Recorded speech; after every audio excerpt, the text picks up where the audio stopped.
On the screen in front of you, you should see a snapshot of my inbox. You will notice there are no emails in it. And the purpose of this video for the next few minutes is to help you get your inbox to zero as well, and to keep it there on a day-to-day basis. So you might be asking, why would I do this? And I think the answers are simple. Less stress, you don't have to worry about all those emails sitting there that may require your attention. They might be urgent, but you don't know until you've looked at them. And it will ensure that you look good. You respond to all your emails promptly. People won't have to chase you up. You will look professional and you will be doing a good job. So there are some rules that come with Inbox Zero.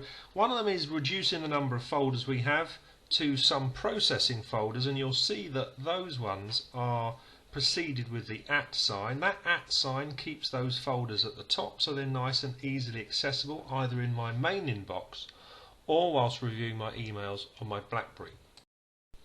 So beneath my processing folders, I've got some other folders, and that's where I keep emails that I'm currently referring to regularly. For example, I'm putting together a report for an inquest at the moment, so I've got an inquest documents folder, and all of the emails that have got information related to that inquest are put in there so they're nice and easy to find when I need to. The eagle-eyed amongst you will notice I only have one keep folder. That's a folder where I keep all of my emails once I've finished with them, but I may need to refer back to at a later stage. Some people make the mistake of having lots of different folders to keep their old emails in. What that can do is make it difficult to find those emails later, and it also makes it difficult to file those emails because you have to think about which folder they are best placed in. If you've got one folder, there's no thinking, it goes into that folder, and you can then use the search function to find the appropriate email within that box. So now let's move on to how we will process those emails when they arrive in our inbox. If an email will take you less than 2 minutes to deal with, or around about 2 minutes, deal with it immediately. That might be forwarding it on for someone else more appropriate to deal with, delegating it, answering the question immediately, or any myriad of different other options. But if it's less than 2 minutes, deal with it straight away. So now let's start on to using those processing folders. So we're going through our emails. Anything that takes longer than 2 minutes to deal with is going to go straight into our action folder. We'll then work from our action folder during the normal day because everything that requires our action should be in there. If it's just something that we need to keep for our reference at a later stage, it goes straight into the keep folder. If it's got some detailed information on it, some PowerPoint presentations or PDFs that we're going to need to read, but they're non-urgent, then let's put those in our read folder. That is for when our concentration might be lacking just after lunch and we don't want to be involved in some really difficult tasks. We can spend 10 minutes just going through the read folder, keeping on top of stuff that we need to keep up to date with and read. The waiting folder is a really important folder when we're processing.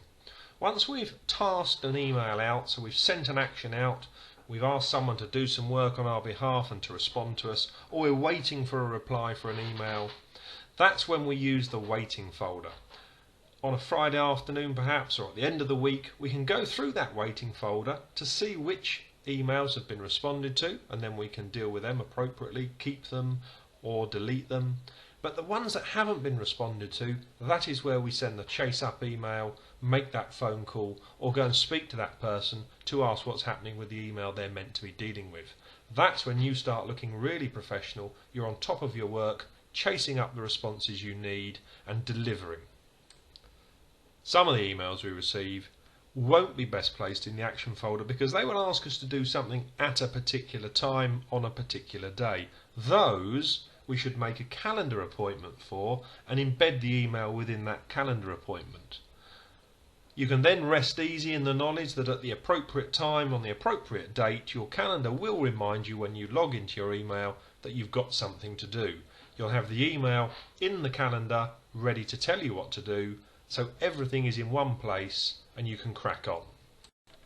So that's really it for Inbox Zero. Hopefully I've given you the basic skills you need to take away, practice on your own inbox and get it down to zero, or keep it at zero if you're lucky enough to have it there already.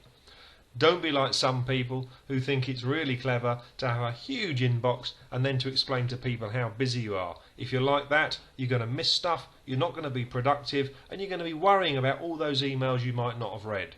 I do believe Inbox Zero is the way forward, and I wish you luck in getting there.